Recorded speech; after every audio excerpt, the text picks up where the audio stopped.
Nancy Sidley's verdict.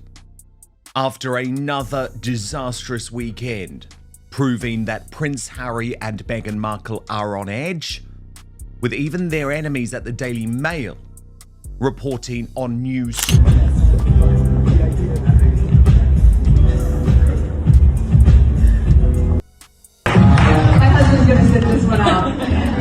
Harry and Meghan divorce rumors reach fever pitch as insiders admit Duke and Duchess of Sussex are leading very separate lives and will continue to do so. In the past, oh my God, New York saw it all. The glitz, the chaos, and the meltdown that sent the Sussex brand spiraling into the ground.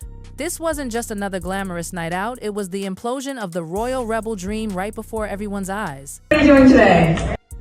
We're going to turn to one of the most urgent questions facing families today.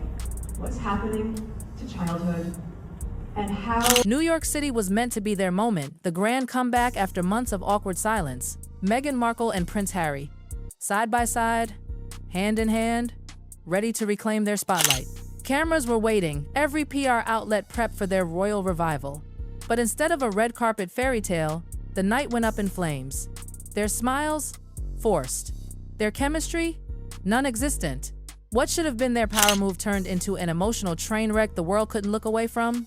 Fight, the verbal fight with Meghan, and said, why don't you go out and earn some money? Do something. But before New York even happened, the cracks were already forming, and it all started in Paris. Meghan's solo trip to the City of Love was sold to the press as work-related. But insiders knew better.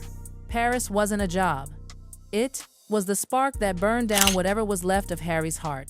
For him, Paris is haunted the place where his mother, Princess Diana, lost her life, chased by flashing bulbs. To Harry, that city isn't romantic, it's trauma dressed in neon lights. Young clothes. Well, Meghan Markle has managed to make another woman's baby shower all about herself. So when Meghan decided to film content there, near the very tunnel that changed Diana's fate, royal loyalists gasped. Harry didn't forbid her, but those close to him say he grew eerily quiet, withdrawn. He refused to even talk about it. Every time someone mentioned Paris, he'd shut down like a man protecting an old wound. Fight, the verbal fight with Meghan, and said, why don't you go out and earn some money? Do something. Then came the photos. Meghan, glowing under Paris lights, smiling as cameras clicked right near that same tunnel. The internet went wild. But for Harry, it wasn't just tone-deaf. It was cruel. She knew that location broke him. She knew what it symbolized. Yet she turned it into a backdrop. Them, in their marriage, Harry, Meghan, and Marcus Anderson. Why Marcus is always there is super weird. Does Meghan always need her best friend there for moral support? It's just a bit. When Harry saw the footage online, something snapped inside him. It wasn't jealousy, it was heartbreak. The woman he gave everything for had walked straight over his pain in designer heels. That wasn't just another PR misstep, it was betrayal. The fairy tale started bleeding from the inside that day. This New York trip has just been a disaster if this was a couple intending to prove to the world that they were united. Because they... And then, of course, there's Marcus Anderson, the man who seems to orbit Meghan like the moon. The charming Soho House insider who magically appears at every major Markle moment. Private dinners, premieres, business launches. If Meghan's there, Marcus isn't far behind, usually grinning like he's in on some secret the rest of us aren't. Insiders whisper that Marcus isn't just a friend. He's Meghan's confidant, her escape hatch. He's the shoulder she leans on when things with Harry get messy. There are 3 people in that marriage, one Hollywood insider said, and honestly, it's hard not to see it. Harry's not jealous, he's humiliated. Marcus is everything. Harry isn't in Meghan's new Hollywood world. Confident, charming, adored. Around Marcus, Meghan glows. Around Harry, she fades into distraction. Sources say Harry confronted her months ago, not accusing her of cheating, but of emotional betrayal. Meghan reportedly brushed it off, calling Marcus family. But to Harry, Marcus represents the life Meghan really wants, fame, status, power. And Harry? He's just the man who gave it all up for her. Now he's standing by, watching her shine while he slips quietly into the background. Their New York appearance was supposed to fix all that, a united front, a perfect photo op to silence the rumors. Meghan in couture, Harry polished and poised. But the cracks couldn't be hidden this time. The viral clip says it all. Harry reaches for Meghan's hand, a tender, human gesture, and she subtly pulls away, eyes glued to the flashing cameras. Just 3 seconds, and the internet exploded. People didn't see a loving wife. They saw a woman performing for the spotlight. The rule of the red carpet is simple. Couples move as one, but Meghan missed the memo. Her every pose screamed solo star. Harry looked defeated, lost, out of sync, and maybe even out of love. Body language experts tore that footage apart. "That's not chemistry," one said. "That's choreography." Their smiles were mechanical, the space between them louder than any argument. And when the night finally ended, the illusion ended too.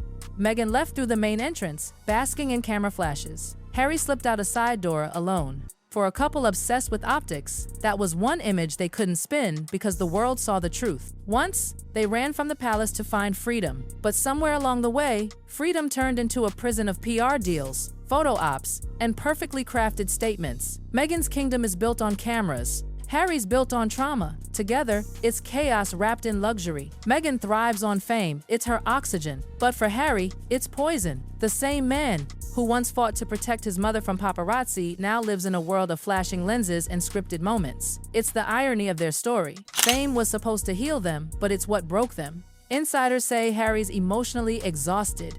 He traded royal duty for Hollywood slavery cameras, contracts, and constant performance. Meghan's empire is booming brands, projects, products, while Harry's role feels more like a supporting actor in her story. Their marriage isn't about love anymore, it's about image management. They move in sync for cameras, but privately, they move in opposite directions. Behind closed doors in Montecito, sources whisper of cold silence and coordinated schedules. They barely share meals. Staff handle their interactions like PR meetings, not moments between a husband and wife. They don't fight anymore. They just avoid each other. The silence between them, that's the real heartbreak. It's not angry silence. It's the sound of defeat of two people who stop trying to fix what's broken because the brand matters more than the bond. Now there's talk, quiet but steady, of a trial separation. Nothing legal, nothing public, just emotional distance.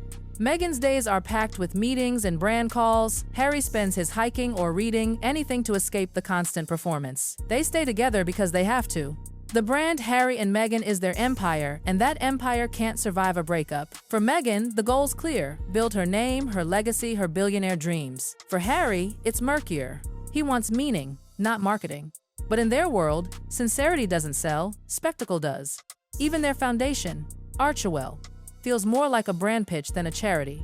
Glossy websites, glowing press releases, but insiders say it's a brand, not a movement. And that's where it hurts Harry most. He believes in causes. He wants real. Meghan? She believes in optics. At the New York Humanitarian of the Year event, the very night this meltdown began, people whispered, "Humanitarian for what? The gowns, the diamonds, the private jets?" The word humble didn't make the guest list. Harry tried to match her energy that night, giving a heartfelt speech, but the sincerity wasn't there.